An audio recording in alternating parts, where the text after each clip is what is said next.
우리 이 시간 예배교회 부름으로 2018년 5월 6일 예배 하나님께 드리도록 하겠습니다. 우리가 하나님을 예배할 수 있는 것은 하나님께서 우리들을 예배로 불러주셨기 때문입니다. 이 시간 시편 124편 8편 말씀 선포할 때 아멘으로 화답하시면서 자리에서 일어나심으로 하나님께 드리는 예배를 시작하도록 하겠습니다.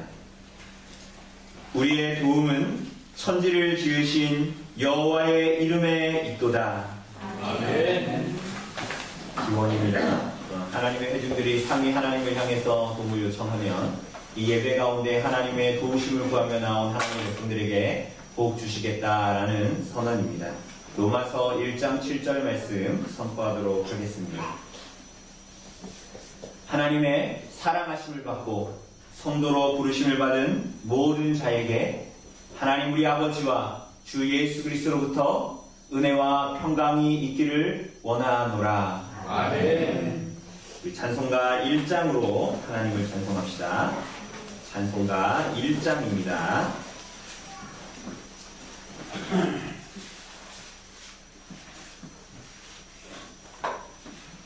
찬송가 1장으로 우리 하나님 찬송합시다.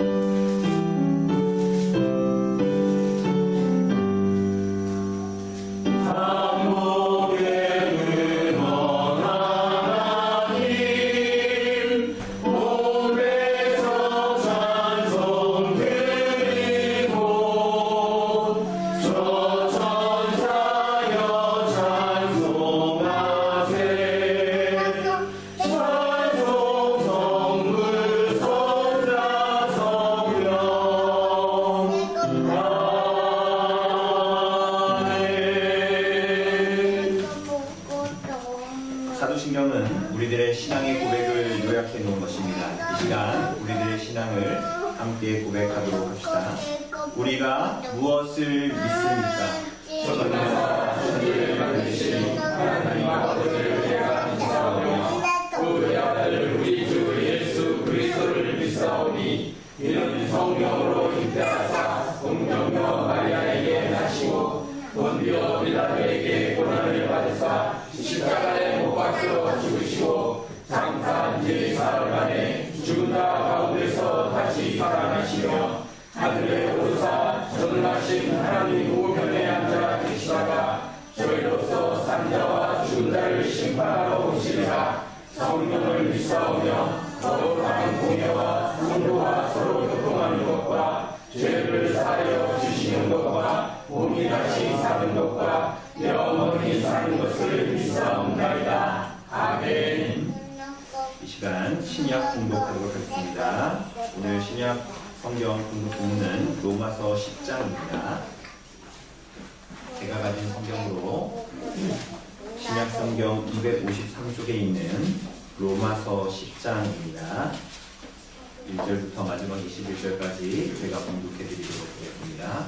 로마서 10장 1절부터 마지막 21절까지입니다. 형제들아, 내 마음에 원하는 바와 하나님께 구하는 바는 이스라엘을 위함이니 곧 그들로 구원을 받게 함이라. 내가 증언하노니 그들이 하나님께 열심히 있으나 올바른 지식을 따른 것이 아니니라. 하나님의 의를 모르고 자기 의를 세우려고 힘써 하나님의 의에 복종하지 아니하였느니라. 그리스도는 모든 믿는 자에게 의를 이루기 위하여 율법의 마침이 되시니라.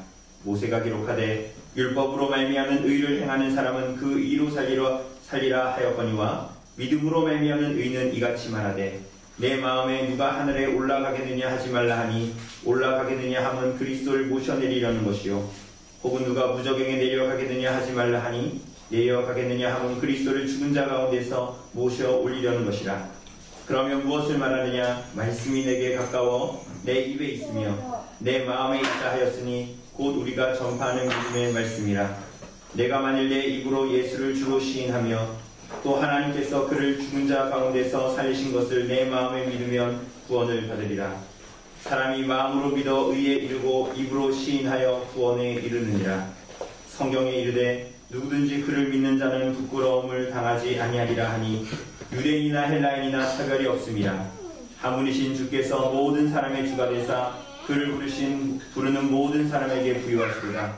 누구든지 주의 이름을 부르는 자는 구원을 받으리라. 그런즉 그들이 믿지 아니하는 이를 어찌 부르리요? 듣지도 못한 이를 어찌 믿으리요? 전파하는 자가 없이 어찌 들으리요? 보내심을 받지 아니하였으면 어찌 전파하리요? 기록된 바 아름답도다 좋은 소식을 전하는 자들의 발이여 함과 같으니라. 그러나 그들이 다 복음을 순종하지 아니하였도다.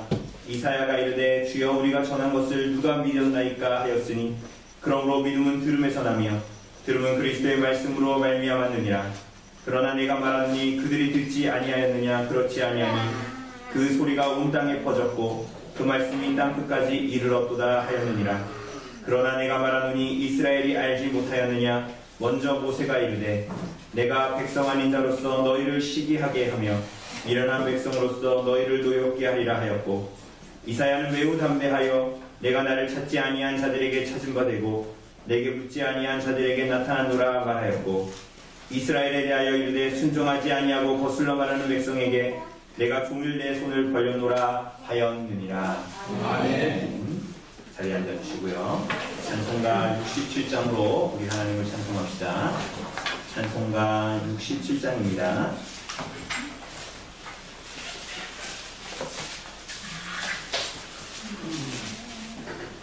찬송가 67장으로 우리 하나님을 찬송합시다.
우리 시간 십계명 선포하도록 하겠습니다. 성경 표지 맨 뒤에 있는 십계명 참조해 주기를 바랍니다. 큰 글씨는 제가 읽고 저 글씨는 성도님들이 함께 읽어주시면 되겠습니다. 하나님이 이 모든 말씀으로 말씀하여 이르시되 나는 너를 애굽 땅 종되었던 집에서 인도하여 낸 내 하나님 여호와니라. 제1은 너는 나 외에는 다른 신들을 내게 두지 말라. 제2는 너를 위하여 새긴 우상을 만들지 말고 또 위로 하늘에 있는 것이나 아래로 땅에 있는 것이나 땅 아래 물속에 있는 것에 어떤 형상도 만들지 말며 그것들에게 절하지 말며 그것들을 섬기지 말라. 나 내 하나님 여호와는 질투하는 하나님인 줄 나를 미워하는 자의 죄를 갚되 아버지로부터 아들에게로 3,4대까지 이르게 하거니와 나를 사랑하고 내 계명을 지키는 자에게는 천대까지 은혜를 베푸느니라. 제3은 너는 내 하나님 여호와의 이름을 망령되게 부르지 말라. 여호와는 그의 이름을 망령되게 부르는 자를 죄 없다 하지 아니하리라. 제4는 안식일을 기억하여 거룩하게 지키라. 엿새 동안은 힘써 내 모든 일을 행할 것이나 일곱째 날은 내 하나님 여호와의 안식일인즉 너나 내 아들이나 내 딸이나 내 남편이나 내 여종이나 내 가축이나 내 문 안에 모든 백이라도 아무것도 하지 말라. 이는 엿새 동안에 나 여호와가 하늘과 땅과 바다와 그 가운데 모든 것을 만들고 일곱째 날에 쉬었습니다. 그러므로 나 여호와가 안식일을 복되게 하여 그날을 거룩하게 하느니라. 제5는 내 부모를 공경하라. 그리하여 내 하나님 여호와가 내게 준 땅에서 내 생명이 되리라. 제6은 살인하지 말라. 제7은 간음하지 말라. 제8은 도둑질하지 말라. 제9는 내 이웃에 대하여 거짓 증거하지 말라. 제10은 내 이웃의 집을 탐내지 말라. 내 이웃의 아내나 그의 남편이나 그의 여종이나 그의 부하나 그의 나이나 물론 내 이웃의 소유를 탐내지 말라. 아멘. 이 시간 주의 고백의 시간을 갖도록 하겠습니다.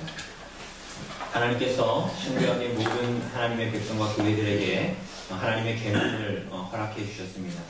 이 계명으로 말미암아 우리로 하여금 우리 주 예수 그리스도를 바라보게 하셨고, 또한 그 예수 그리스도로 말미암아 거듭난 모든 하나님의 백성들에게 삶의 규례로 이 십계명을 우리들에게 허락해 주셨습니다. 이것을 주님께서 우리 주 예수께서 이 땅에 오셔서 내 마음과 목숨을 다하고 뜻을 다하여 주 너의 하나님을 사랑하라 하셨고, 또한 내 이웃을 내 자신과 같이 사랑하라 라는 두 개의 계명으로 우리들에게 말씀하셨습니다. 우리가 이 계명에 비추어 지난 일주일의 삶을 하나님 앞에 고백하며 나아갑시다. 우리 존재의 부패를 하나님 앞에 고백하고 하나님의 긍휼과 자비를 구하는 마음으로 주의 고백의 시간을 갖도록 하겠습니다.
만일 우리가 우리 죄를 자백하면 그는 미쁘시고 의로우사 우리 죄를 사하시며 우리를 모든 불의에서 깨끗하게 하실 것이라. 아멘.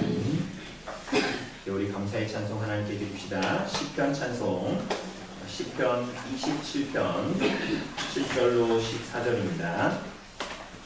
시편 27편 7절로 14절. 우리가 가진 찬송가로 24장에 있습니다. 시편 27편 7절로 14절입니다. 시편 27편 7에서 14절 같이 찬송 드립니다. 여호와여 들으시고 응답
언제나 우리를 향한 사랑과 은혜가 풍성하신 하나님, 천지 만물이 세상을 향해 웃음을 짓고 푸르고 푸른 하늘을 바라보는 가정의 달 5월을 맞이하여 이렇게 하나님께 찬양과 기도와 말씀으로 예배하며 영광 올려드리게 하시니 감사드립니다. 우리를 향한 한없는 사랑과 은혜로 가정을 세워주시고 서로 사랑하며 화목한 가운데 친히 임하셔서 저희를 만나주시고 평안을 주시니 감사합니다. 혹시 우리 가정들 가운데 아직도 예수님을 알지 못하고 세상을 환난 가운데 고통에 시달리며 어둠으로 나아가는 영혼이 있다면 내가 먼저 하나님 앞에 바로 서서 복음의 씨앗이 될 수 있게 하시고 각 가정의 영적 부흥이 우리들 한 사람으로부터 시작될 수 있기를 간절히 소망합니다. 세상에 매여 가정을 지키지 못하는 이들을 불쌍히 여기사 변화시켜 주시옵고 모든 가정이 하나님을 주인으로 섬기며 화목함으로 행복을 누릴 수 있도록 회복시켜 주시기를 원합니다. 태초에 하나님께서 천지를 창조하실 때부터 계획하시고 허락하신 소중한 가정을 이 시간 기억합니다. 자녀들아, 너희 부모를 주 안에서 순종하라. 이것이 옳으니라. 내 아버지와 어머니를 존경하라. 이것이 약속 있는 첫 계명이니 이는 내가 잘되고 땅에서 장수하리라 말씀하셨습니다. 하나님 아버지의 크신 사랑과 함께 언제나 우리를 위한 희생과 헌신으로 감당할 수 없는 큰 사랑을 베풀어 주신 부모님의 은혜를 기억하며 이제는 우리가 먼저 감사와 섬김의 자세로 부모님을 공경하며 효를 다하게 하옵시고 이를 통해 복된 가정이 될 수 있도록 은혜를 내려 주시옵소서. 평생을 자식을 위해 희생하시고 헌신하신 모든 부모님들에게 위로와 평안을 내려주시길 소원합니다. 부모님들이 노후의 건강을 지켜주시고 주님 안에서 모든 일이 성취되도록 인도하여 주옵소서. 가정의 달을 맞이하는 복된 주일 예배 시간 주님 앞에 나와 기쁨으로 예배하도록 인도하여 주신 주님의 은혜에 감사와 영광을 올려드립니다. 이 시간 살아계신 하나님의 말씀을 증거하시는 목사님의 영과 육을 강건하게 하시고 능력에 집중해 붙들어 주시며 날마다 주님을 닮아가게 하시고 주님의 뜻을 이루게 하시며 가족 간의 사랑으로 하나 되고 이웃과도 사랑으로 연합하게 하옵소서.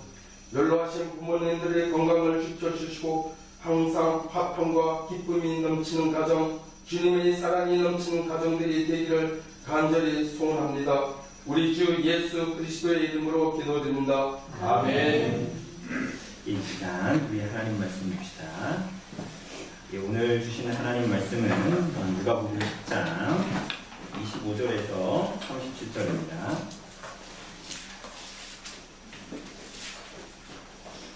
누가복음 10장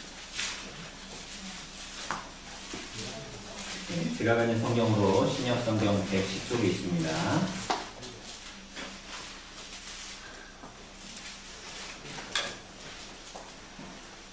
누가복음 10장 25절에서 37절까지의 말씀 제가 공부해드리도록 하겠습니다.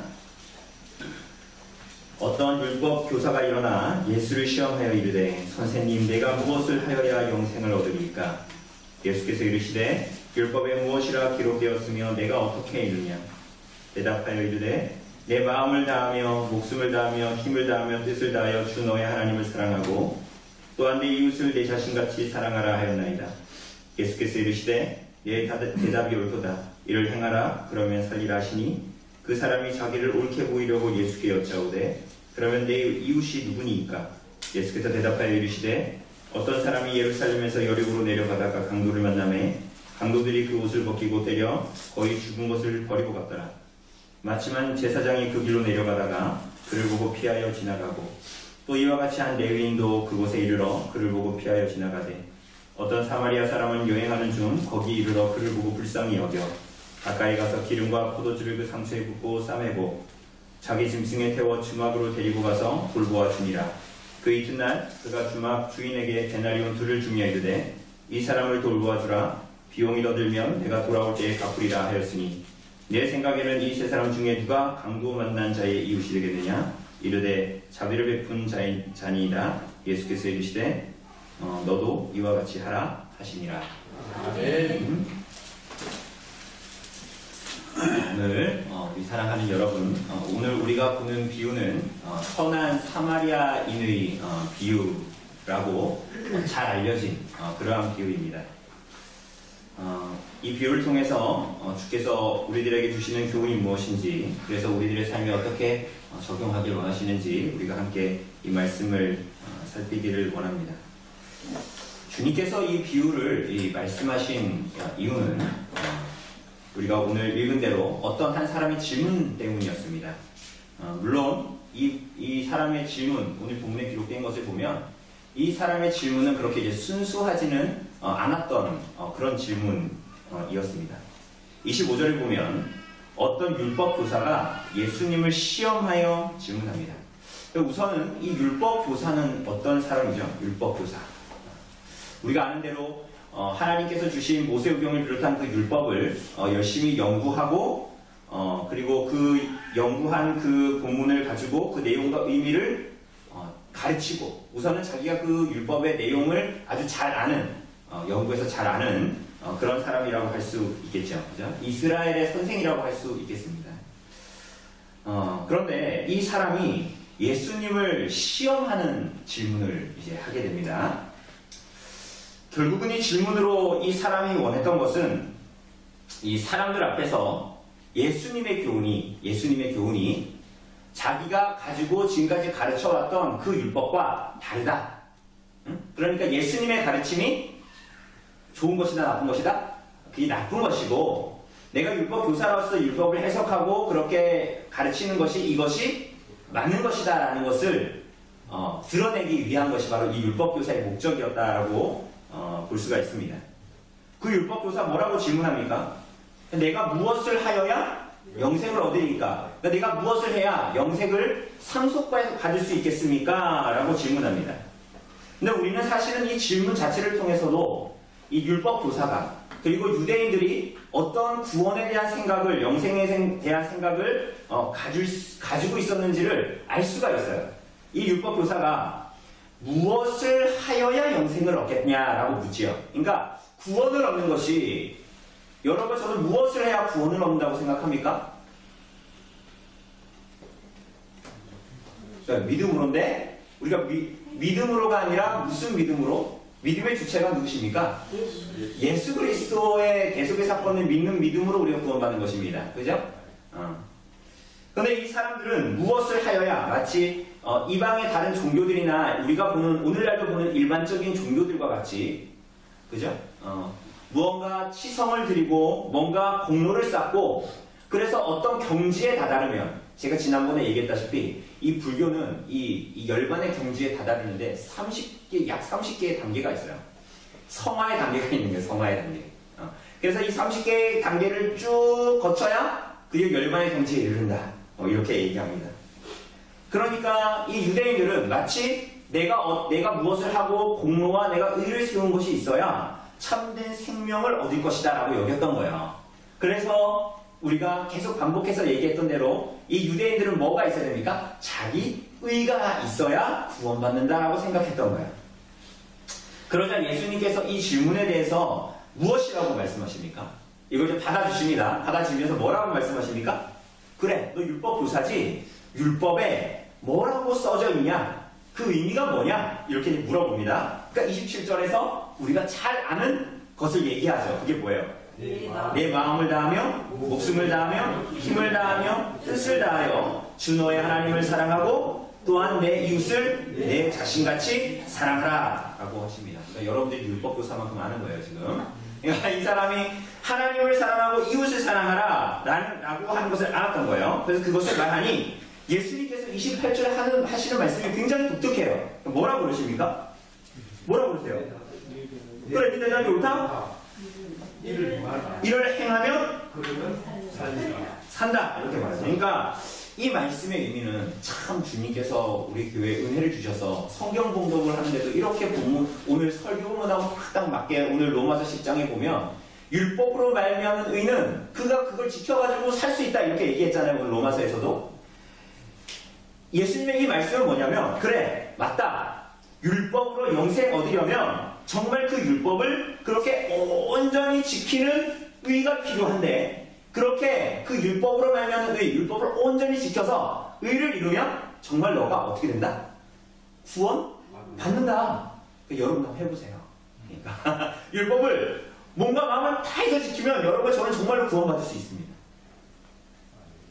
그러니까 아멘 하시면 안 돼요. 그래서 근데 아마 여기서 그 사람이 이 질문하고 돌아갔으면 사람들이 그랬을 거예요. 그 사람 보면서 역시 우리 율법 교사는 달라.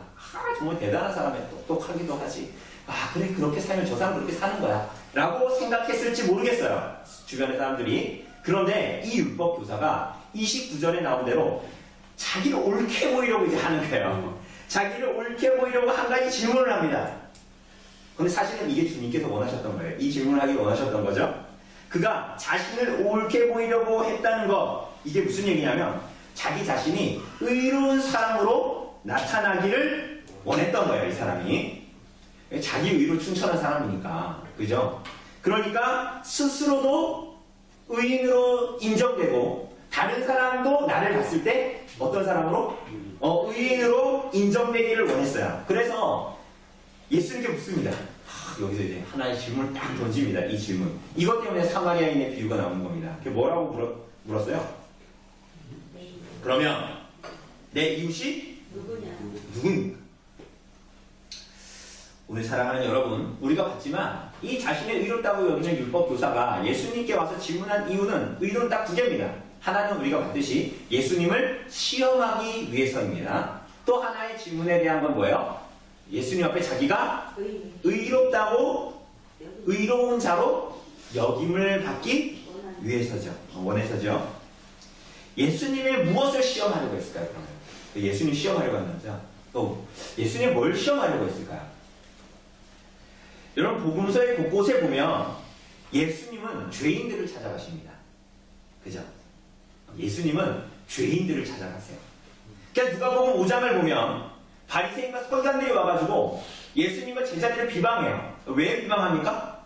야, 니네들이 어떻게 우리 이스라엘 민족인데 로마한테 마치 우리 일제 치하처럼 마치 그 세리들, 야, 어떻게 그 죄인들 세리들한테 가가지고, 그리고 세리들하고 죄인들, 창녀들, 이런 사람들하고 니네 어떻게 밥을 먹냐? 이게 말이 되냐? 라고 바리새인과 서기관들이 그들을 비방했죠. 예수님을 비방했습니다. 근데 예수님께서 뭐라고 말씀하셨죠? 혹시 기억나세요? 건강한 자에게는 의원이 쓸데없고 병든 자에게라야 쓸데있나니 내가 의인을 부르러 온 것이 아니요 죄인을 불러 회개시키려고 왔다. 예수님께서 이렇게 말씀하시죠. 여러분, 그런데 이 죄인과 세리들은 유대인들에게 어떤 존재였습니까? 그러니까 유대인들에게는 이 사람들은 이웃이 아니에요. 유대인들은 이제 이웃의 범주가 딱 있습니다. 자기를 원 안에 딱 가운데에 놓고 나가 있어요. 그럼 당연히 그 바깥에는 바로 뭐가 있을까요? 네? 가족, 친지들. 또 그 밖에는 친구들. 그죠? 그 밖에는 유대인 동족들. 그리고 이방인으로서 개종한 자들. 한 여기까지가 이웃이에요. 유대인들에게는 이웃이야. 그럼 이웃이 아닌 사람들은 어떤 사람들이에요? 이방인들. 그죠? 이방인은 이웃이 아니에요. 유대인들에게. 아닌 거예요. 또 아까도 얘기했듯이 유대인이라고 해도 율법을 지키지 않고 살아가는 죄인들, 아까 우리가 얘기했듯이 로마에 빌붙어서 살아가는 저 세리들, 이런 사람들은 다 유대인들의 시각에는 이웃이 아니에요. 이웃이 아니죠. 그래서 이 사람들하고 먹고 마시는 것, 함께 지내는 것은 율법에 대치되는 일이에요. 율법을 어기는 일이라고 봤던 거예요. 그리고 마침내 이 똑똑한 율법 교사가 그 목적지에 딱 이제 다다른 거야. 드디어 나의 의. 나는 이 정도는 지키고 있거든. 이 정도는 내가 이웃이라고 생각하고 있거든. 딱 요 범주까지 딱 온 거야. 요 질문까지. 그래서 29절을 보면 자신이 옳게 보이려고 이 질문을 한 거예요. 자신이 예수님을 시험하여 질문한 목적대로, 자신이 율법대로 하나님의 뜻대로 살아가는 것, 영생을 얻기에 합당한 자로 여기게 될 것을 딱 내다보면서 그럼 내 이웃이 누굽니까? 라고 예수님에게 물어봤던 거예요.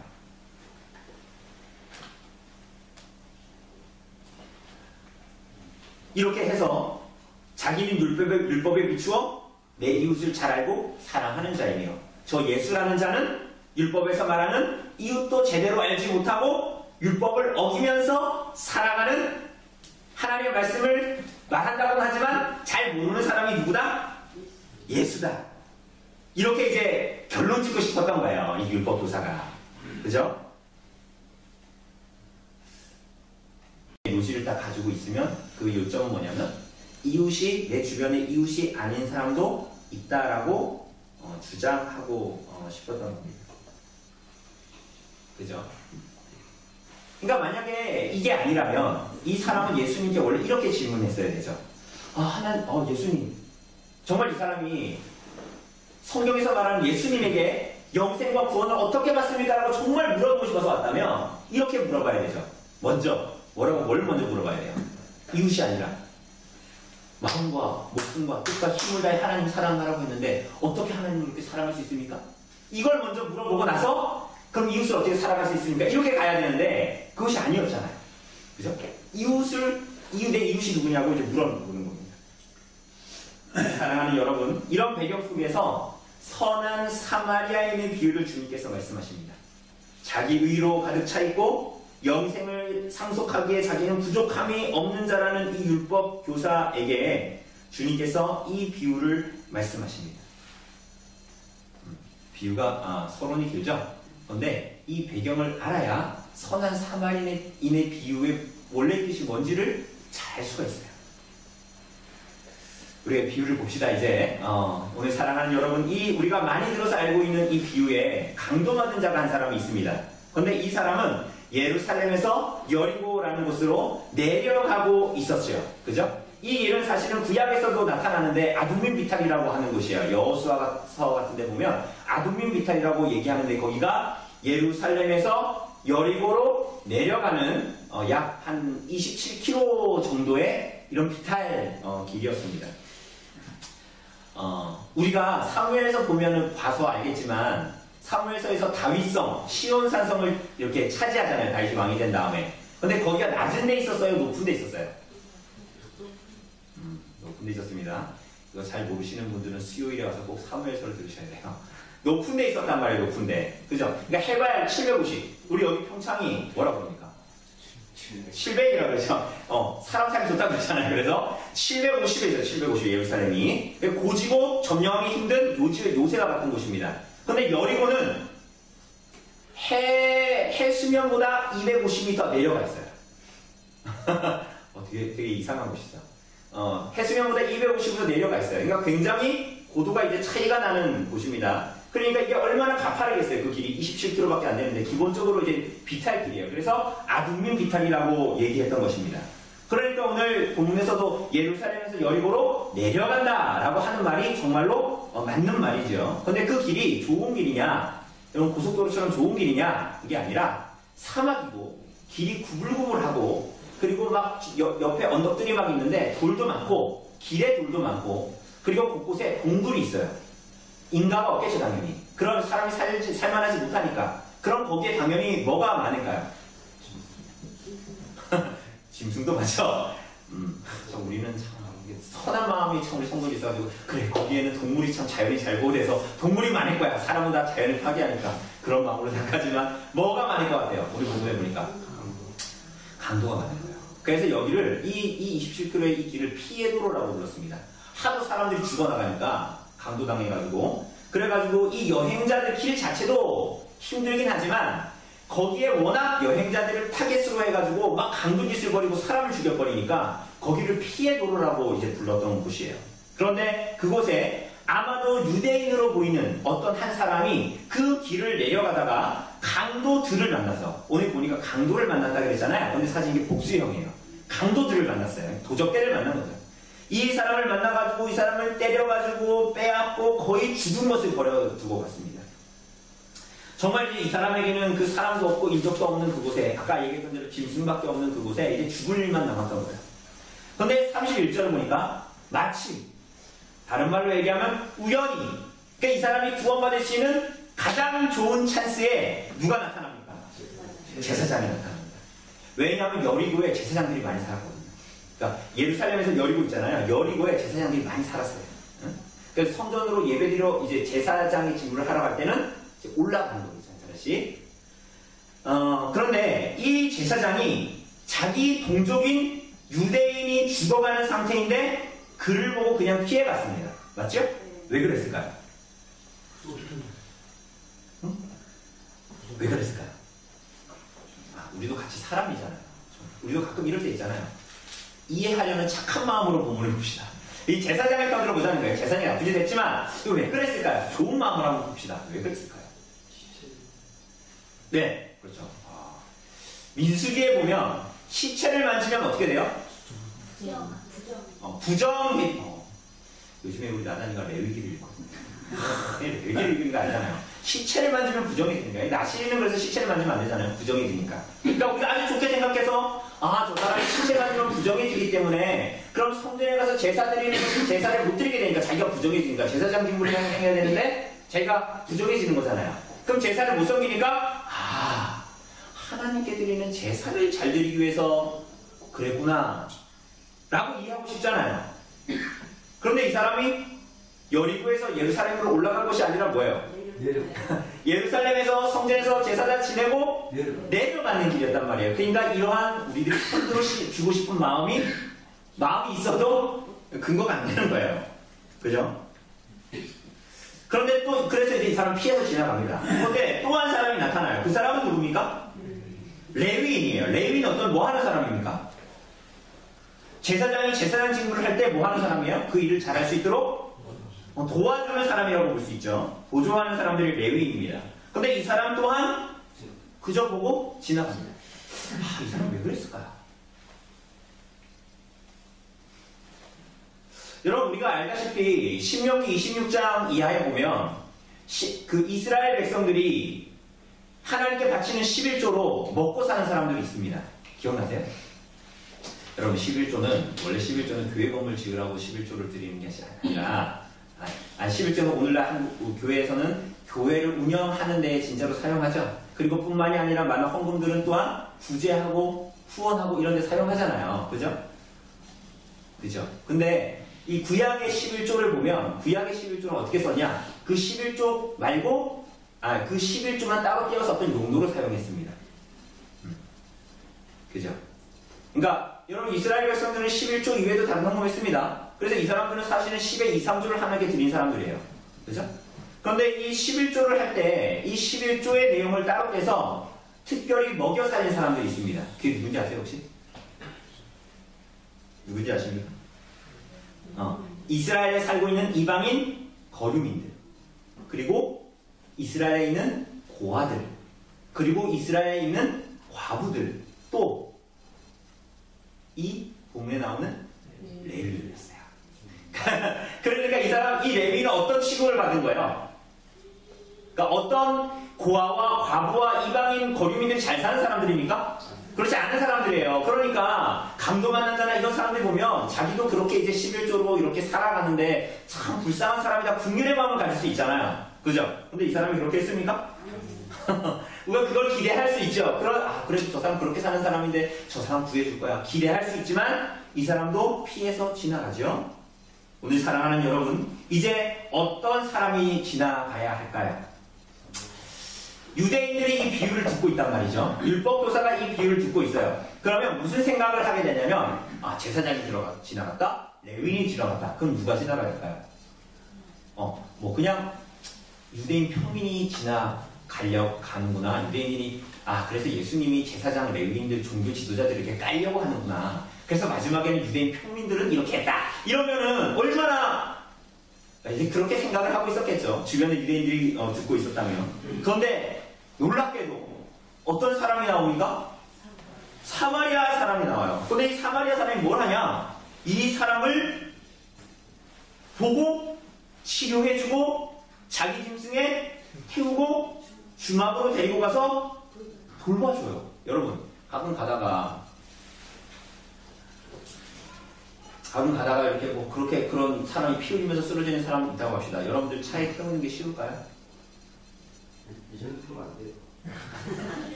그렇죠. 얘 태우면 큰일 날 수 있고 법적으로 걸릴 수도 있고. 근데 우선은 그런 거 다 둘째치고 우리 손님사님 못 태워요. 차가 뽑은 지 얼마 안 됐거든요. 그러니까 피 흘리고 이러면 그러니까 그런 식으로 생각하자는 거예요. 차가 막 새 차야. 근데 거기다가 피 흘리고 있는 사람 태우면 어떻게 돼요? 그 시트랑 다 어떻게 할 거야 그거? 세차 해도 새 차잖아요. 기분이 찜찜하잖아요. 그죠? 이거 헌차가 아니고 옛날에 우리 가지고 있는 스타렉스 뭐 그런 것도 아니고 18만 탄 거 그런 거 아니잖아요. 근데 이 사람을 자기 짐승이 태웠단 말이죠. 그리고 당시에는 일부러 영화 같은 데 보면 정말 이 사람들이 이랬대요. 이 도적들이 사람들을 딱 세워놓으려고 어떻게 한다면 일부러 쓰러진 척 하는 거예요. 어떤 사람이. 그럼 어떤 사람이 자비를 베풀려고 딱 오잖아요. 그때 강도가 덤비는 거예요. 그러니까 그럴 수 있으니까 웬만하면 당시에 사람들도 그냥 다 그 길을 빨리 갔던 길이에요. 그러니까 그런 위험도 있잖아요. 이 사람이 쓰러져 있는데 저 사람이 혹시 미끼가 아닐까? 이렇게 생각할 수도 있잖아요. 근데 이 사람은 그 사람을 찾아가서 그 사람을 싸매고 그 사람을 태우고 주막으로 데리고 갑니다. 그러니까 이 비유를 들었던 유대인들은 다 놀랐을 거예요. 이게 왜 사마리아인이냐는 거예요. 왜 사마리아인이냐. 여러분 사마리아인이 누굽니까? 이걸 알아야 돼요. 사마리아인이 누구예요? 이 사람들 유대인들은 괴돼지 취급했던 사람들이에요. 그래서 사마리아 사람들하고 밥을 먹는 것은 율법에 금지된 돼지를 먹는 것과 똑같은 거라고. 그러니까 그 사람들이 뭐라고 본 거예요? 개돼지로 본 거예요. 이해되십니까? 사마리아인하고 같이 요한복음 4장에 나오는 사마리아 여인처럼 그 사람들이 썼던 식기만 같이 써도 부정해진다라고 생각했어요, 유대인들. 왜냐하면 우리가 이제 사무엘하 지나가면서 보겠지만 통일왕국이 있었지만 그 북이스라엘과 남유다로 나눠집니다. 그렇지 않습니까? 나중에 이 북이스라엘은 어디에 멸망합니까? 아수르. 우리가 그 세계사에서 보는 아시리아에 멸망을 나갑니다. 그런데 이 사람들이 굉장히 독특한 통치 방법을 씁니다. 뭐죠? 혼혈 정책이었어요. 그래서 다른 민족들을 북이스라엘에서 살던 북이스라엘 땅에 데려와서 살고 또 북이스라엘에 살던 유대인들을 또 뚝 떼가지고 다른 이방 땅에 가서 살게 하고. 그러니 나중에 이 북이스라엘에 남아있는 사람들은 어떤 사람들일까요? 이방인의 후손들 혹은 유대인과 이방인이 섞인 혼혈족들, 그러니까 순수한 유대인들이 아니라는 거예요. 그래서 유대인들은 나중에 남유다가 바벨론의 포로로 잡혀갔다가 돌아온 사람들은 이 사람들을 자기 민족으로 취급하지 않았던 거예요. 그죠? 그래서 이 사람들이 남유다 사람들이 돌아와가지고 포로기 이후에 돌아와가지고 성전을 다시 지으려고 하는데 사마리아 사람들이 같이 짓겠다 그러죠. 도와주겠다고. 그것도 어떻게 합니까? 하지 말라 하죠. 나중에 성전 다 짓고 제사 지내라니까 제사 지내지? 같이 와서 너네 같이 제사 지낼 수 없다. 너네 이방인이다. 이렇게 생각했던 거죠. 그래서 요한복음 4장에 보면 사마리아인들은 그리심산이라는 곳에 따로 그들의 성전을 만들게 됩니다. 그런데 그게 유대인들이 보기에 마땅할까요? 못 마땅할까요? 못 마땅해요. 그래서 BC 128년에 유대인들이 그 사마리아 그리심산에 지어놓은 사마리아 성전을 다 허물어 버립니다. 그럼 사마리아 사람들은 열 받을까요? 안 받을까요? 그죠? 열 받죠? 그러니까 열 받아서 어떻게 했을까요? BC 8년에 6월절에 제사 지내고 막 성전에서 해야 되잖아요. 거기에 가서 사람 뼈가루를 다 뿌려버립니다. 밤에 가서. 그럼 6월절 지낼 수 있어요? 없어요? 이거 굉장히 큰 일입니다. 그런데 그 절기를 지키지 못하는 큰 일이 벌어집니다. 그러니까 둘 사이가 좋아요, 나빠요? 당연히 나쁘죠. 그래서 유대인들은 회당에서 예배드릴 때 사마리아인들을 저주합니다. 공적으로 예배드리러 하는데 기도하는데 기도문에 사마리아인을 저주하는 기도를 해요. 그러니까 그 정도로 유대인과 사마리아인이 굉장히 대치되고 그런 상황에 있었던 거예요. 그러니 우리가 요한복음 4장 좀 이해가 가죠. 사마리아 여인에게 물을 달라고 했던 예수님을 굉장히 이상하게 봤던 거죠. 오늘 사랑하는 여러분, 유대인과 사마리아인은 이러한 배경과 상황 속에서 놀랍게도 이 비유에서는 사마리아인이 거반 죽게 된 유대인을 불쌍히 여기게 됩니다. 그러니까 이게 이상한 거예요. 이런데 사마리아인이, 그러니까 유대인들이 얼마나 사마리아인을 뭐라고 본 거예요? 개돼지로 보고 멸시하고 천시하고 막 이랬던 거죠. 그러니까 사람 보는 걸로 안 본 거죠. 그런데 놀랍게도 유대인이 죽어있는데 어떻게 한 거예요? 그런 취급을 받던, 그런 취급을 했던 유대인이잖아요. 근데 이 사람이 죽어있는데 사마리아인이 어떻게 한 거예요? 가서 이 사람을 도와준 겁니다. 기름하고 포도주를 먹다 그러죠. 막 그게 상처 났는데 야 아프지 이렇게 해서 아프게 하려고 하는 것이 아니라 기름과 포도주를 먹다는 것은 그를 치료해주고 소독해주고 진통제 역할을 했던 거예요. 보편적인 당시 치료 방법이었어요. 뿐만이 아니라 싸맸대요. 그 싸맬 때는 뭘로 싸맸을까요? 뭐 자신에게 있는 걸로 싸맸지만 뭐 옷을 뜯어서 싸맬 수도 있고 하여튼 그랬겠죠. 그렇게 치료해줍니다.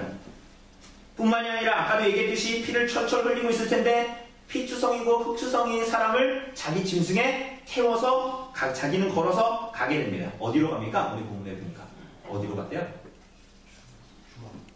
주만. 여러분 성경에서는 이 단어는 여기서밖에 안 나와요. 그러니까 우리가 일반적으로 주만 말고 이런 비슷한 곳을 성경에서 뭐라고 얘기할까요? 뭐라고 번역했을까요? 이 숙소 이런 걸 뭐라고 했을까요? 뭐 여관이라고 거의 번역했거든요. 그런데 한마디로 여기는 그 여관의 수준이 아니에요.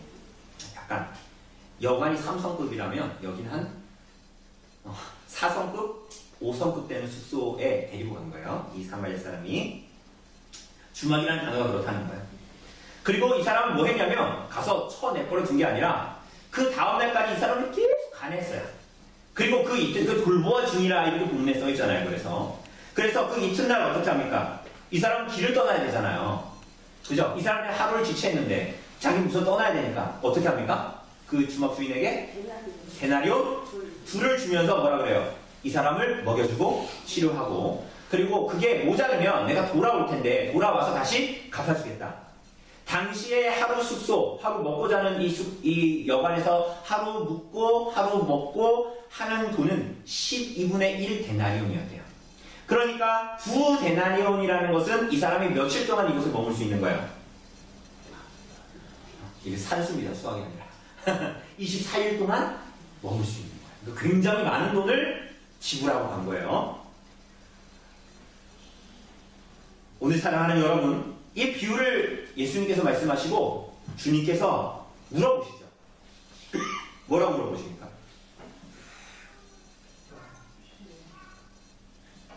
이 사람 중에서 누가 강도 만난 자의 이웃이냐? 라고 묻죠. 이에 뭐라고 답합니까? 자비를 베푼 사람입니다. 이렇게 얘기합니다. 그 율법 교사는 사마리아인입니다. 자비를 베푼 사마리아인인데요. 이렇게 얘기하지 않아요. 입에 담지도 않아. 입이 쉬고오니까. 그래서 뭐라 그럽니까? 절대 그렇게 말하지 않고 그냥 자비를 베푼 자입니다. 이렇게 얘기하니까 예수님이 뭐라 그러세요? 너도 이어가지 해라. 오늘 사랑하는 여러분, 이 비유는 무엇을 말할까요? 물론 여러분과 제가 레위인과 제사장 같으면 안 되겠죠? 예수님은 그것을 원하시지 않습니다. 그죠? 그런데 이 비유의 마지막에 보면 주님께서는 너도 이와 같이 하라 라고 하십니다. 왜 이렇게 말씀하셨을까요? 여러분, 그렇다면 영생을 어떻게 얻을 수 있고 어떻게 생명을 얻을 수 있냐라는 이 율법 교사에게 예수님께서 뭐라고 얘기하신 거예요? 그러면 열심히 자비를 베풀고 열심히 이웃의 범위를 확장하여 자비를 베풀면 넉넉하게 착한 일 하면서 선행하면 뭐 할 수 있다? 그러니까 율법 열심히 지키면 구원과 영생을 얻을 수 있다라고 말씀하시는 거잖아요. 우리 한번 해볼까요? 이렇게? 여기 왜 있어요? 이 아까운 시간에 빨리 나가서 선행을 하면 구원을 얻을 수 있는데 여기 계시면 시간이 아깝잖아요. 여기 나가서 한번 선행을 한번 해볼까요? 그러나 오늘 사랑하는 여러분, 성경은 어디에도 율법을 지켜서 영생을 얻고 구원을 얻을 수 있다고 말하지 않아요. 율법이 그렇다는 것이 아니라 여러분과 제가 그럴 수 없는 사람이다라고 얘기하고 있다는 거예요. 이해되십니까? 예수님도 그렇게 말씀하지 않으셨어요. 주님께서는 회개하라 천국이 가까웠다고 말씀하십니다. 그럼 이거 무슨 얘기예요? 여러분, 하나님 나라 어떻게 들어갈 수 있다는 겁니까? 착한 일 하면 들어갈 수 있다는 거예요? 옆집 사람들보다 뛰어나게 선행하면 하나님 나라 들어갈 수 있다는 거예요? 아니에요. 하나님 앞에 회개하여 뉘우치고 돌이키면 하나님 나라에 들어갈 수 있다고 예수님께서 말씀하신 것입니다. 그죠? 뿐만이 아니라 예수님은 나는 의인을 부르러 온 것이 아니라 누구를 부르러 왔다? 죄인을 부르러 왔다라고 말씀하셨습니다. 이게 무슨 말입니까? 율법에 완전히 순종하여 의를 이루고 하나님의 나라에 들어갈 수 있는 사람은, 영생을 얻을 수 있는 사람은 아무도 없다는 거예요. 여러분, 우리 웨스트민스터 소요임답 14문답에 보면 죄가 뭔지 물어보죠. 이게 죄란 무엇입니까? 라고 할 때 죄가 뭐라고 답합니까? 기억나세요? 기억나. 너무 오래되긴 했죠. 죄가 뭐예요? 하나님의 법을 위반하거나 하나님의 법에 순종함에 뭐 한 거? 부족한 거. 그게 모두 다 죄예요. 이건 누구도 거룩하시고 완전하신 하나님 앞에 자신의 의로 설 수 있는 사람이 아무도 없다라는 것을 말하고 있는 것이죠. 사람들이 아무리 잘 먹고 잘 입고 잘 사는 것 같아도 삐까번쩍한 차를 타고 그런 집에서 떵떵거리며 살고 이 세상을 살아가는 죄인일 뿐이에요. 물론 가난한 자도 마찬가지죠. 이러한 이 땅에 사는 모든 인생들을 향한 성경의 진단이 뭡니까? 로마서에 보면 로마서 2장에 보면 이렇게 나옵니다. 의인은 없나니 하나도 없으며 깨닫는 자도 없고 하나님을 찾는 자도 없고 다 치우쳐 함께 우익하게 되고 선을 행하는 자는 없나니 하나도 없도다. 그들의 목구멍은 열무덤이요 그 혀로는 속임을 일삼으며 그 입술에는 독사의 독이 있고 그 입에는 저주와 악독이 가득하고 그 발은 피 흘리는 데 빠른지라 파멸과 고생이 그 길에 있어 평강의 길을 알지 못하였고 그들의 눈앞에 하나님을 두려워함이 없느니라 한것 같으니라. 그러니까 이 땅에 사는 모든 사람들은 하나님을 두려워함이 없고 의인은 하나도 없고 모두 다 하나님을 배반하며 악인들이 우리가 시편 10편에서 본 대로 가난한 자들을 압제하는 인생을 살아간다는 거예요. 조금 의로워 보이고 조금 괜찮아 보이고 조금 선해 보인다고 한들 누구도 하나님 앞에 설 수 없는 하나님의 진노를 받아 마땅한 죄인들일 뿐임을 성경이 가르쳐줘요. 우리들에게. 그러니 본질적으로 이런 사람들인데 여러분 어떻게 하나님의 율법에 완전히 순종하여 구원을 얻을 수 있을까요? 여러분과 제가 본질이 그런 사람들인데 무엇을 한다고 한들 아무리 겉으로 선행을 한다고 한들 마음에 그런 마음이 전혀 생기지가 않고 그죠? 하나님께 온전히 순종하고자 하는 마음들이 전혀 없고 어떤 선행을 해도 나의 의와 나의 어떤 잘남을 위해서 나의 공로를 위해서 그렇게 살아갈 뿐일 건데 어떻게 영생에 이를 수 있냐는 거예요. 우리들의 선행이. 여러분 오늘 율법교사와 같은 질문을 했던 한 사람이 혹시 기억나십니까? 혹시 기억나세요? 율법교사하고 비슷한 질문을 했던 사람이 있어요. 바로 부자 청년이에요. 이 부자 청년이 마태복음 19장에 나오는데요. 이 사람이 어떻게 예수님께 와서 영생을 얻을 수 있습니까? 라고 묻죠. 그는 마치 율법교사가 한 말과 같이 모든 계명을 어릴 때부터 지켜왔나이다 이렇게 얘기합니다. 이 부자 청년은. 이에 예수님께서 뭐라 그러십니까? 뭐라 그러세요? 네 소유를 다 팔아 가난한 자들에게 주고 너는 나를 따르라 이렇게 말씀하시죠. 이때 이 청년 어떻게 합니까? 슬픈 그색을 띠며 돌아가죠. 예수님 왜 이렇게 말씀하시는 걸까요?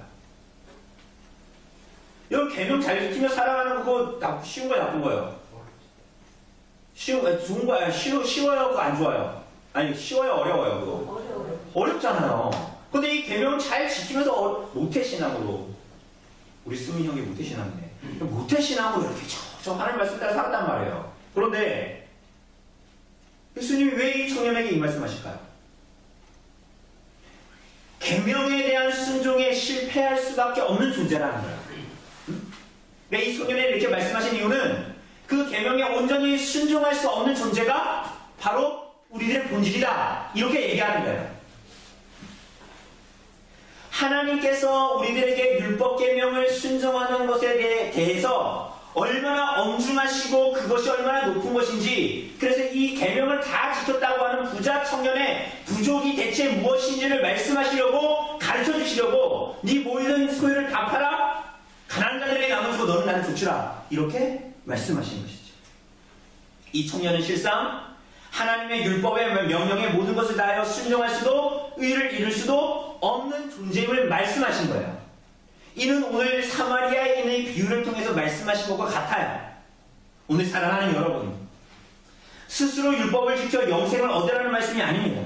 그렇다고 우리가 흔히 듣는 대로 이웃을 사랑해서 영생을 얻으라는 말도 아닙니다. 그리고 이 사마리아인의 비유가 참된 이웃사랑이 뭐냐? 야, 네가 이웃사랑하는 거 별거 아니야. 참된 이웃사랑은 사마리아인처럼 사랑하는 거야. 그런 것을 가르치려고 한 것도 아니죠. 그럼 이 비유의 참된 의미가 뭘까요? 사랑하는 여러분, 이 비유는 사마리아인이 보여준 사랑을 통해서 예수님이 죄인들을 어떻게 사랑하시는가를 보여주시는 것입니다. 만약 예수님께서 참된 이웃사랑이 뭐냐라는 것을 가르치려고 했다면 유대인들에게 주인공이 이 사람을 구원하는 사람이, 이 고반 죽게 된 사람을 건져내는 사람이 사마리아인이 아니라 유대인이어야 했겠죠.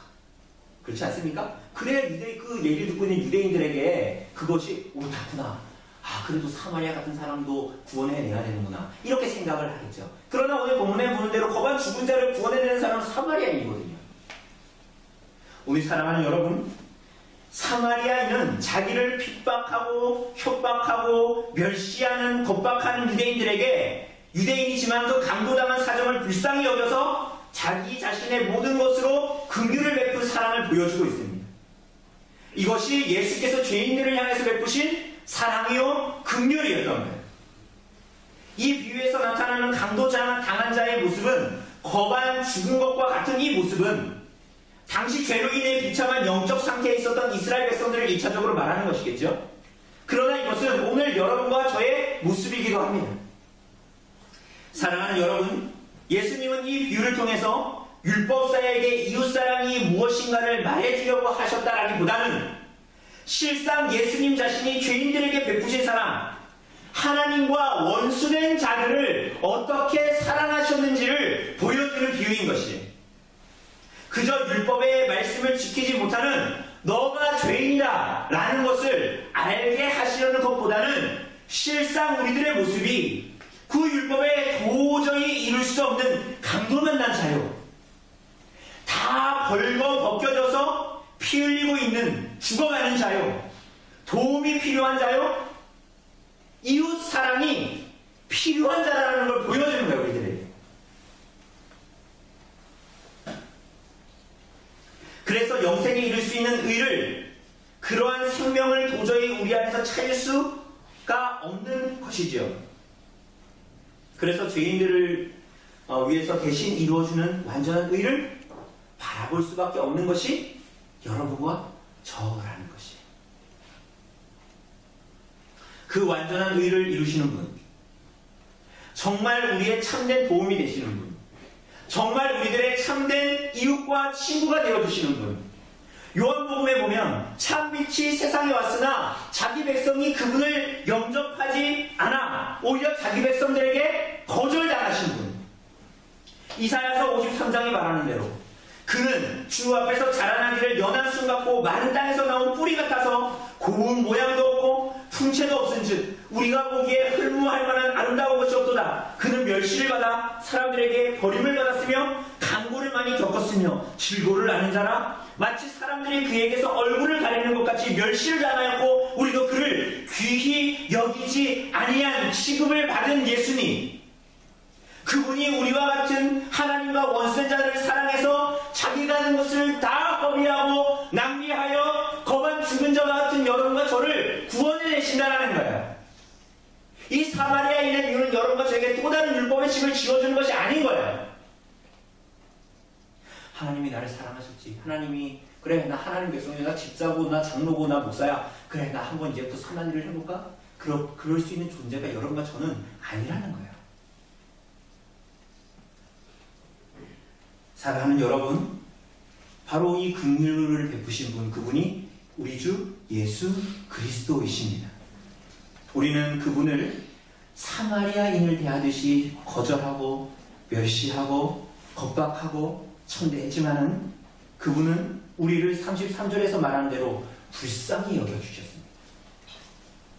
이 불쌍히 여겨라는 단어는 누가복음에서 그리고 사복음에서 공이 예수님에게만 쓰이는 단어입니다. 치유가 불가능해 보이는 우리들의 상처에 기름과 포도주를 붓고 상처를 싸매주시고 그 모든 대가를 우리를 위해 지불해 주시고 돌보아 주셨고 돌보아 주시고 돌보아 주실 것입니다. 오늘 우리 사랑하는 성도 여러분, 이 하나님을 알아야 합니다. 하나님께서 정말 우리들에게 무엇을 원하시는지 무엇을 요구하시는지 알아야 합니다. 우리 사랑하는 여러분, 하나님이 여러분과 저에게 원하는 게 대체 뭘까요?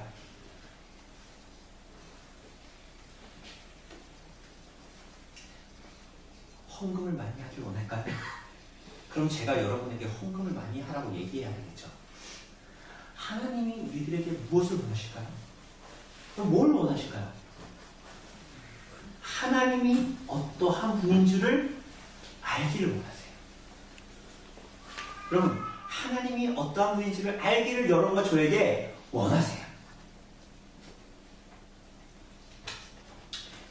그리고 그분의 어떠하심에 비추어 우리가 어떠한 존재인지를 알기를 원하세요.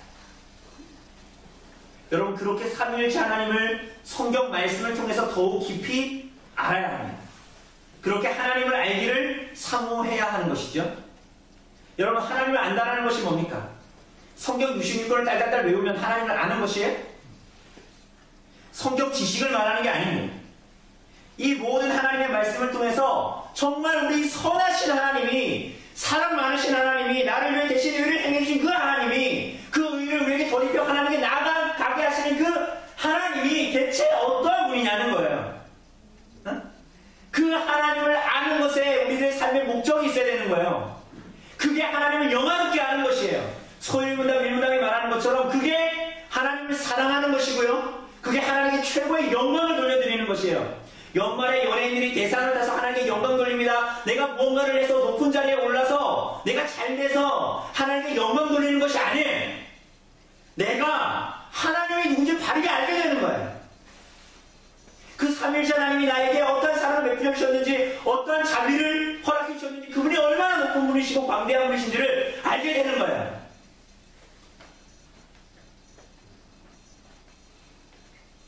여러분, 그게 하나님께 영광 돌리는 거예요. 여러분들 안에 하나님을 아는 지식으로 가득 채우셔야 돼요. 그리고 그걸 사모해야 돼요. 그거를 성경 지식을 딸딸딸 외운다는 게 아니죠? 성경을 통해 하나님이 누구신 줄 아는 거예요. 여러분 그때야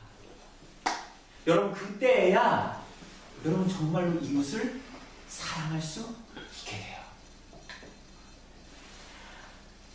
하나님을 아는 만큼 하나님을 사랑하게 돼요.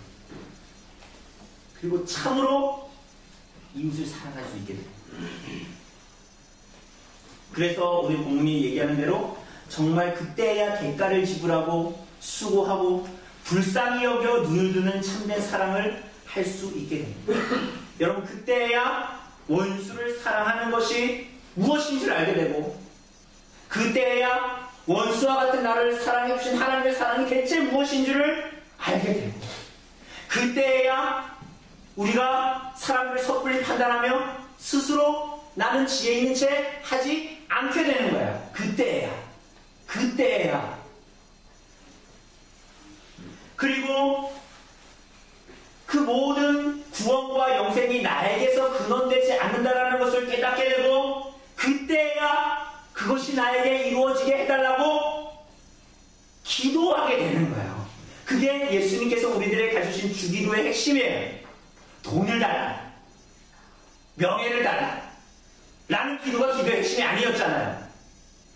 이 하나님의 뜻이 나에게 이루어지게 해주십시오라는 기도가 주기도의 핵심이었잖아요. 우리가 자꾸 기도할 때는 어떤 기도합니까?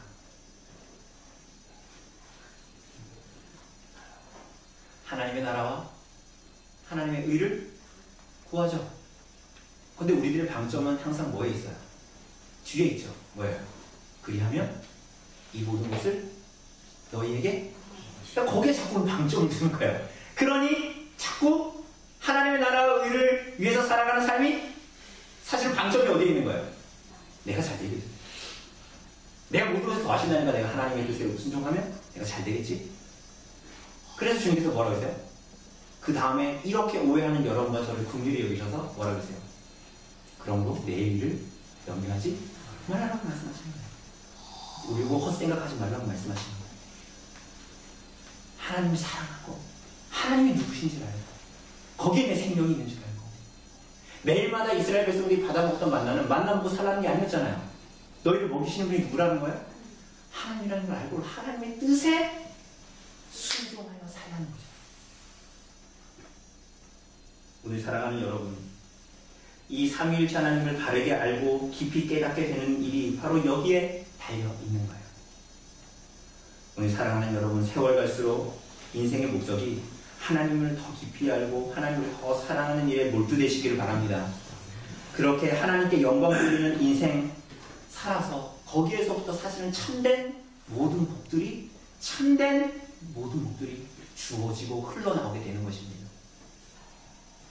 오늘 사랑하는 여러분, 하나님께서 성령을 통해서 그렇게 하나님을 날마다 더욱 알고 깨닫고 사모하게 하시는 일들이 우리 성도님들의 심령 가운데에, 우리 교회 가운데에 있기를 간절히 바랍니다. 그냥 잠시 기도하도록 하겠습니다. 하나님, 우리로 하여금 끊임없이 자기 의를 추구하려고 하는 참 우리들이 좀 부인되어질 수 있도록 도와주십시오. 그래서 선한 사마리아인과 같이 원수된 우리들을 구원하신 그리스도, 또한 그분을 보내신 성부 하나님, 삼위일체 하나님을 온전히 알고 깨닫게 되는 믿음들이 우리 안에 일어날 수 있도록 하나님 역사하여 주시옵소서. 끊임없이 주 예수를 믿는 믿음이 바르게 하나님 앞에 우리들이 교정되어서 이 땅의 인생을 하나님을 더 알고, 그러므로 자기 십자가를 지고 자기를 부인하는 인생을 좀 이 땅에서 살아갈 수 있는 하나님의 백성들, 그 성령의 은혜가 우리 가운데 있어질 수 있도록 하나님 은혜를 베풀어 주시옵소서. 모든 말씀 우리 주 예수 그리스도의 이름으로 기도드립니다. 예, 우리 성찬식 우리 하도록 하겠습니다. 우리 성찬 예식문, 오늘은 성찬 예식문으로 우리 하도록 하겠습니다. 예, 우리 없으신 분들은 좀 나눠서 보시고요. 네.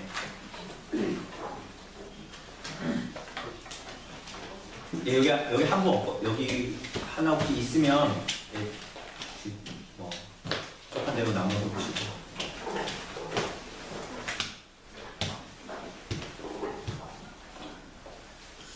예, 성찬 예식문. 예, 우리, 이 성찬은 우리 주 예수께서 제정하여 주신 것입니다. 고린도전서 11장 23절에서 29절에서 사도 바울은 성찬 제정의 말씀 우리에게 전하여 줍니다.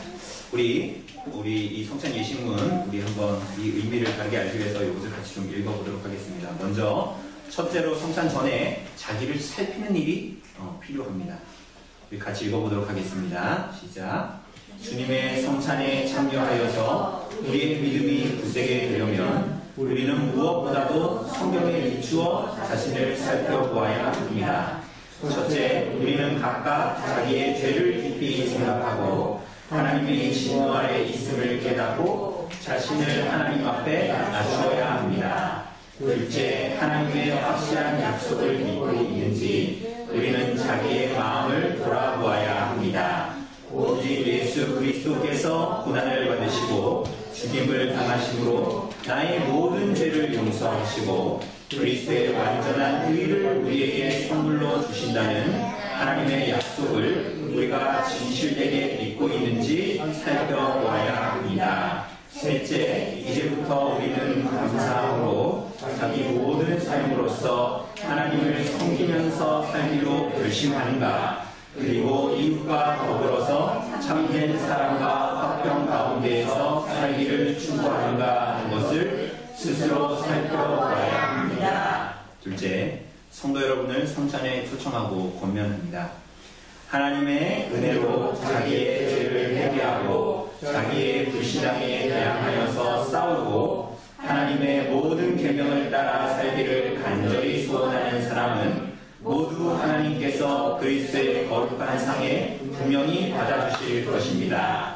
비록 죄와 약함이 우리의 뜻을 거슬러서 우리 안에 여전히 남아있지만 그것 때문에 하나님께서 우리를 은혜로 받아주시고 이 천국의 양식과 음료에 참여하기에 합당한 사람으로 여겨주심을 막을 수 없다고 굳게 확신할 수 있습니다.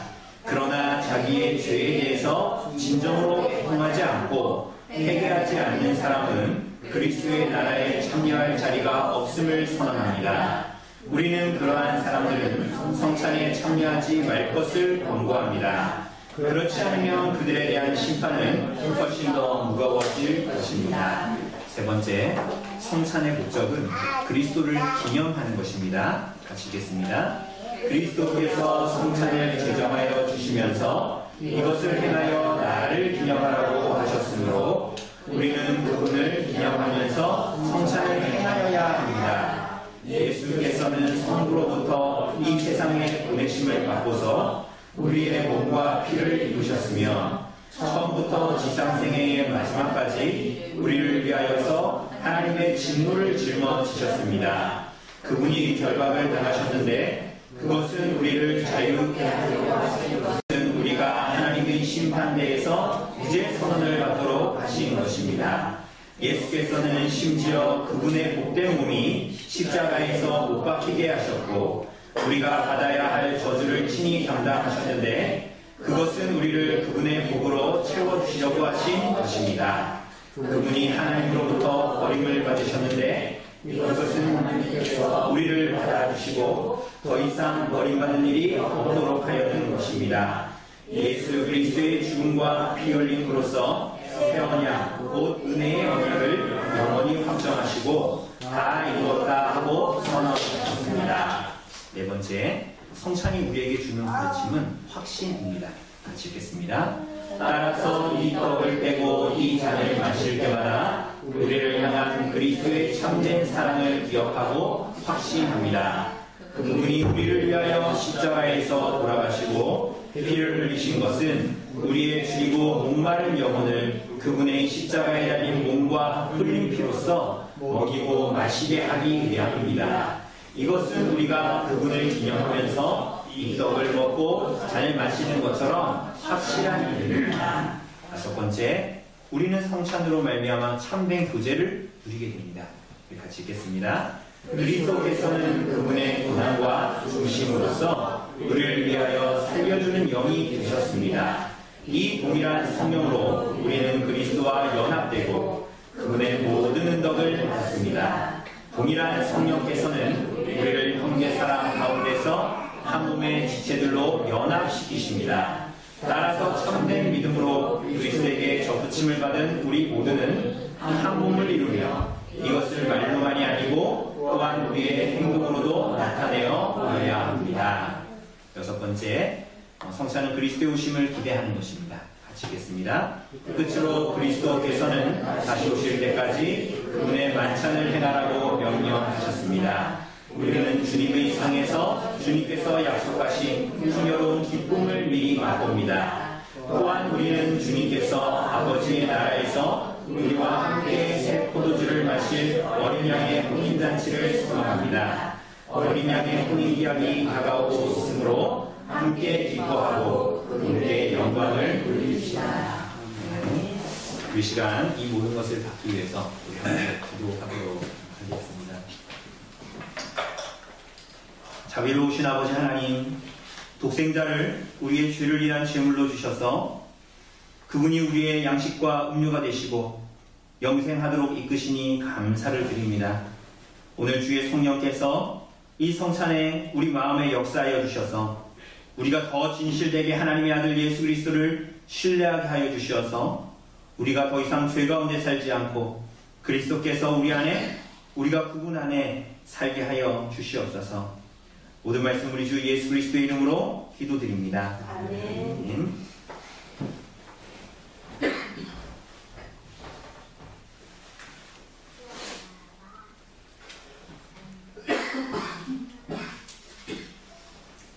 우리 성찬 우리 받으실 때에 우리의 참된 하늘의 떡인 그리스도를 먹여주심을 받기 위해서 우리들 눈앞에 있는 이 외적인 표에 우리들의 마음을 두지 마시고 하나님 보좌 우편에 계신 우리 주 예수 그리스도를 믿음의 눈으로 올려다보시고 또한 바라다보시기를 바랍니다. 또한 성령께서 우리의 영혼으로 하여금 그분의 몸과 피를 정말 먹고 마시게 하여 주실 것, 우리 영적으로 먹고 마시게 하여 주실 것을 의심하지 마시고 이 성찬의 자리에 참여해 주시기를 바랍니다. 우리 세례 교인으로서 우리 범벨리 교회 회원들 우리 성찬상 앞으로 나와 주시기를 바랍니다.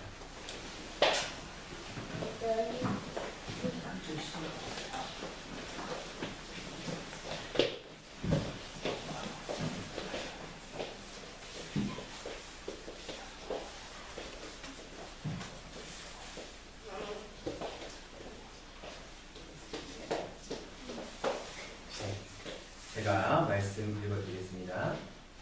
내가 너희에게 전한 것은 주께 받은 것이니 곧 주 예수께서 잡히시던 밤에 떡을 가지사 축사하시고 떼어 이르시되 이것은 너희를 위하는 내 몸이니 이것을 행하여 나를 기념하라 하시고.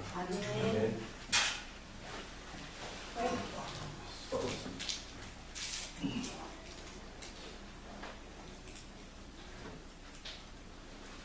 우리가 떼는 이 떡은 우리가 그리스도의 몸에 참여하는 것입니다. 그리스도께서 십자가에 달려 죽으시고 그 살을 다 찢으신 것은 다름이 아니라 바로 여러분과 저의 모든 죄를 속하기 위한 것임을 믿으시고 받으시기를 바랍니다.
읽어드리겠습니다.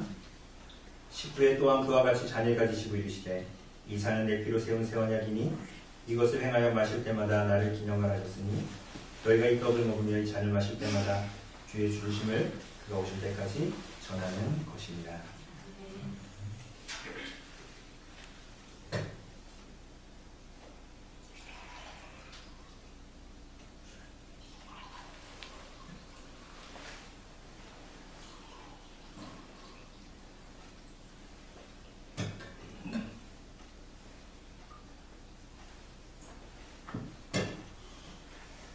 우리가 감사하는 이 잔은 우리가 그리스도의 피에 참여하는 것입니다. 그리스도께서 십자가에 달려 그 흘리신 모든 피가 바로 여러분과 저의 모든 죄를 속하기 위한, 깨끗하게 하기 위한 피임을 기억하고 믿으시고 이 잔을 받으시길 바랍니다.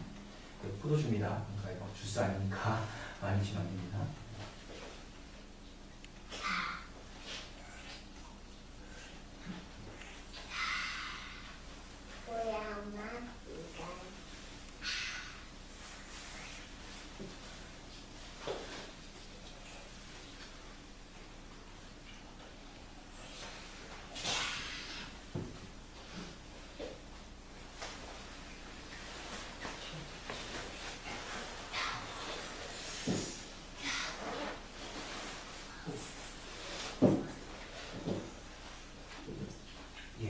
자리로 들어가시기 바랍니다.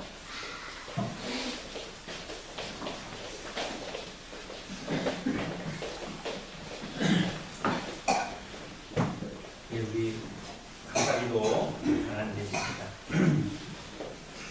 자비로우신 하나님 아버지, 우리로 예수 그리스도의 성찬의 상에 참여할 기회를 주시니 감사를 드립니다. 이 성찬을 거행함으로 우리들의 믿음이 더욱더 굳세게 되고 우리들의 삶에 감사의 열매를 맺게 되고 또한 우리의 삶 가운데에 주님과 이웃을 더욱더 사랑할 수 있는 은혜를 허락하여 주시옵소서. 또한 이 땅의 인생을 살아갈 때에 다른 모든 것보다 우리 구주 예수 다시 오실 날을 간절히 기대하게 하시고 주님께서 아버지 나라에서 포도나무 위의 열매를 우리와 함께 마시겠다라고 약속하신 것을 소망하며 이 땅을 살 수 있도록 인도하여 주시옵소서. 모든 말씀 우리 주 예수 그리스도의 이름으로 기도드립니다. 아멘.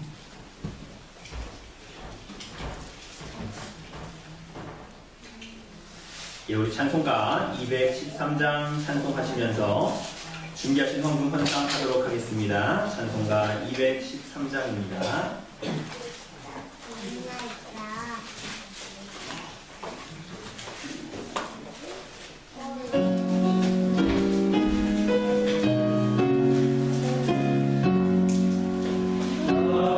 나의 생명을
통하여 하나님께 영광을 돌리고 우리들의 인생의 최고의 목적이 하나님을 더욱더 알고 그 하나님을 더욱더 사랑하는 것임을 고백하며 이 시간 하나님께 주신 것들 가운데 구별하여 주님께 드리며 나아가게 하시니 주님 감사를 드립니다.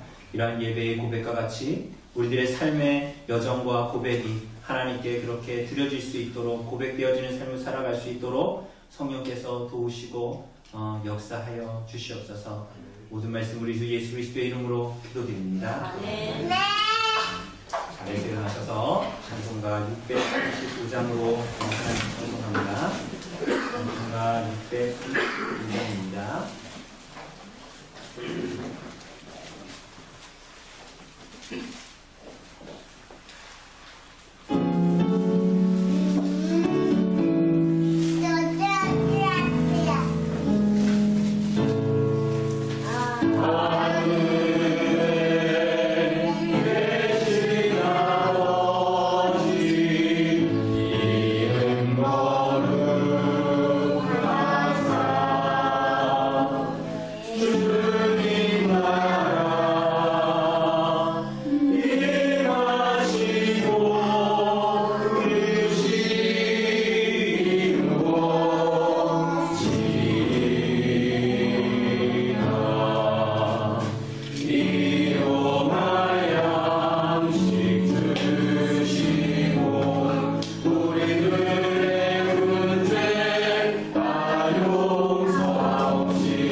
여호와는 내게 복을 주시고 너를 지키시기를 원하며 여호와는 그의 얼굴을 내게 비추사 은혜 베푸시기를 원하며 여호와는 그 얼굴을 내게로 향하여 두사 평강 주시기를 원하노라. 아멘.